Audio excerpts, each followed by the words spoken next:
এই বছর প্রথম উচ্চ মাধ্যমিক পরীক্ষা সেন্টার হলো চন্দ্রকোনার বালা উচ্চ বিদ্যালয়। আজ দ্বিতীয় দিনে বালা উচ্চ বিদ্যালয়ে আসা উচ্চ মাধ্যমিক পরীক্ষার্থীদের শুভেচ্ছা জানালেন কুয়াপুর অঞ্চল তৃণমূল কংগ্রেস কমিটি।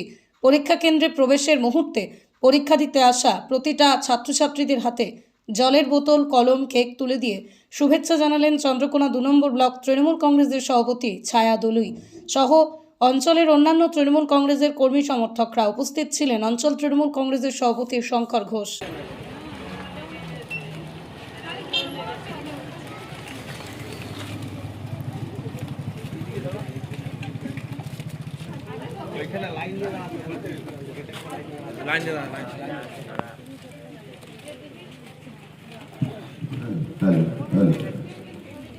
বালা উচ্চ বিদ্যালয়ে উচ্চ মাধ্যমিক পরীক্ষা দিতে আসা প্রিয় ছাত্রছাত্রীদের স্বাগত জানাই। পরীক্ষা দিতে আসা প্রিয় ছাত্রছাত্রীদের স্বাগত জানাই। তোমরা গেটের সামনে চলে এসো। তোমাদের কাছে তোমরা এসো, ওনাদের সঙ্গে সহযোগিতা করে তোমরা পরীক্ষা কেন্দ্রে প্রবেশ করবে না। কোন রকম electronics device, mobile, smart watch বা অন্য কোনো রকমের ইলেকট্রনিক্স ডিভাইস নিয়ে তোমরা কোনোভাবেই পরীক্ষা কেন্দ্রে প্রবেশ করবে না।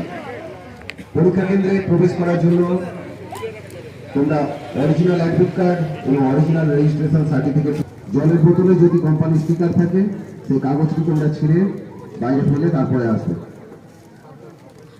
ব্যাগ কোনোভাবে অ্যালাউ নয়। আপনারা ওই ব্যাপারটিতে একটু সচেতন। কোনো রকম ইলেকট্রনিক্স ডিভাইস যেমন মোবাইল বা স্মার্ট ওয়াচ যেন ছেলে মেয়েদের সঙ্গে একেবারেই না থাকে, কোনোভাবেই রাখা যাবে না। কোনো রকমের মোবাইল ক্যামেরা বা স্মার্ট ওয়াচ বা অন্য কোনো ইলেকট্রনিক্স ডিভাইস ঘড়ি লাগানো আছে, কাজে কোনো রকম স্মার্ট ওয়াচ বা অন্য কোনো অ্যানালগ ওয়াচ মানে কাঁটাওয়ালা ঘড়ি, কোনো রকম ঘড়ি পরে তোমরা আসবে না।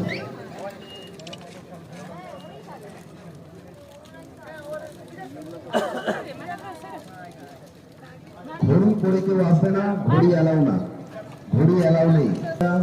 বা স্মার্ট ওয়াচ বা অন্য কোনো ইলেকট্রনিক্স ডিভাইস এই ব্যাপার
এটা ছাড়ো না।